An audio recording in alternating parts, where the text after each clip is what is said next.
தமிழகத்தை நோக்கி புயல் சின்னம் நகரக்கூடிய நிலையில் புயலின் டார்கெட் சென்னையா என்ற கேள்வி எழுந்திருக்கிறது. 30ஆம் தேதியன்று சென்னை, கடலூர், பரங்கிப்பேட்டை இடையே கரையை கடக்க வாய்ப்பிருப்பதாக தனியார் வானிலை ஆய்வாளர்கள் தெரிவிக்கக்கூடிய நிலையில் விவரங்களை நம்முடைய செய்தியாளர் லதாவிடம் கேட்கலாம்.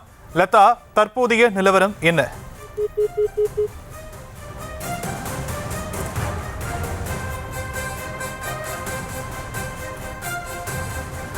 வங்கக்கடலில் உருவாகியுள்ள புயல் சின்னம் தமிழகத்தை நோக்கி நகர்ந்து வரக்கூடிய நிலையில் புயலின் டார்கெட் சென்னையா என்ற கேள்வி எழுந்திருக்கிறது. சென்னை, கடலூர் இடையே புயல் கரையை கடக்க வாய்ப்பிருப்பதாக தனியார் வானிலை ஆய்வாளர்கள் தெரிவிக்கக்கூடிய அண்மை தகவலை பார்த்துக் கொண்டிருக்கிறோம்.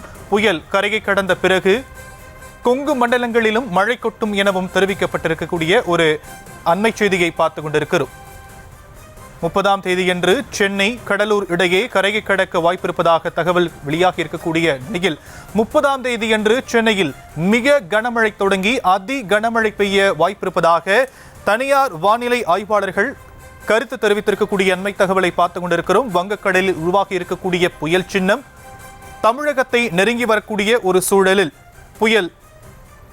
புயலின் டார்கெட் சென்னையா என்ற கேள்வியை பார்த்துக் கொண்டிருக்கிறோம். விவரங்களை செய்தியாளர் லதாவிடம் கேட்கலாம். லதா, விவரங்கள். வணக்கம்.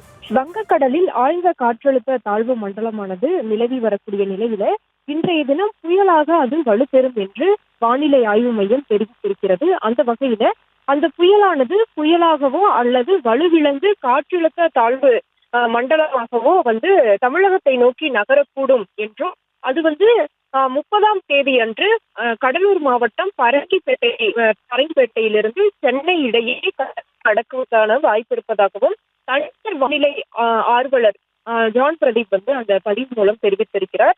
நவம்பர் 29, 30 ஆகிய தேதிகளில் சென்னையில் அந்த கனமழைக்கான வாய்ப்பு இருப்பதாகவும் அவர் தெரிவித்திருக்கிறார். முக்கியமா பார்த்தோம்னா 27ஆம் தேதி சென்னையில அதாவது இன்றைய தினம் லேசான மிதமான மழைக்கு வாய்ப்பு இருப்பதாக குறிப்பிட்டிருக்கிறார்.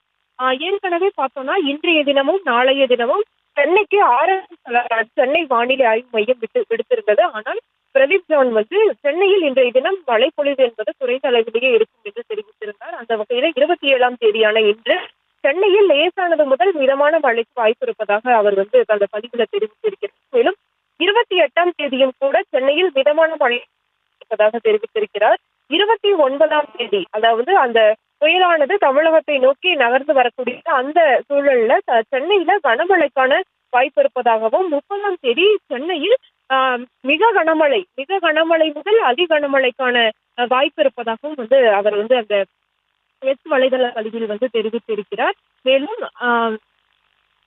உருவாகி நகர்ந்து வரக்கூடிய ஒரு நிலையில வட கடலோர மாவட்டங்கள், டெல்டா மாவட்டங்களுக்கு மழை எச்சரிக்கை என்பது கொடுக்கப்பட்டிருக்கு. அதே போல உள் மாவட்டங்கள், தமிழகத்தினுடைய உள் மாவட்டத்தில் இருக்கக்கூடிய ராணிப்பேட்டை, வேலூர், திருவண்ணாமலை, திருப்பத்தூர், கிருஷ்ணகிரி மற்றும் சேலம், தருமபுரி அதனை சுற்றி இருக்கக்கூடிய மாவட்டங்கள்ல கூட அந்த புயலானது காற்றழுத்த தாழ்வு மண்டலமாகவோ அல்லது புயலாகவோ கரையை கடந்த பிறகு உள் மாவட்டங்கள்ல அந்த காற்றினுடைய திசைக்கு ஏற்றாற் போல அந்த உள் மாவட்டங்கள்லயும் கூட மழைக்கான வாய்ப்பு இருப்பதாக பிரதீப் ஜான் தெரிவிக்கிறார். அந்த வகையில புயலானது தமிழகத்தை நோக்கி வருமா, அது புயலாகவே தமிழக கடற்கரையை நெருங்குமா, கடற்கரையை கடக்குமா என்ற ஒரு கேள்வியானது இருக்கக்கூடிய நிலையில தனியார் வானிலை ஆர்வலர் இத்தகைய பதிவை வெளியிட்டிருக்கிறார். அந்த வகையில காற்றழுத்த தாழ்வு மண்டலமாக வலுவிழந்தோ அல்லது புயலாகவோ வரக்கூடிய 30ஆம் தேதி அன்று கடலூர் மாவட்டம் பரங்கிப்பேட்டையிலிருந்து சென்னை இடையே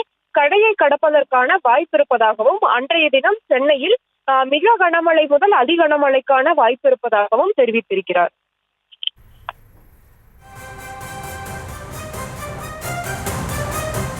தற்போதைய விவரங்களுக்கு நன்றி லதா.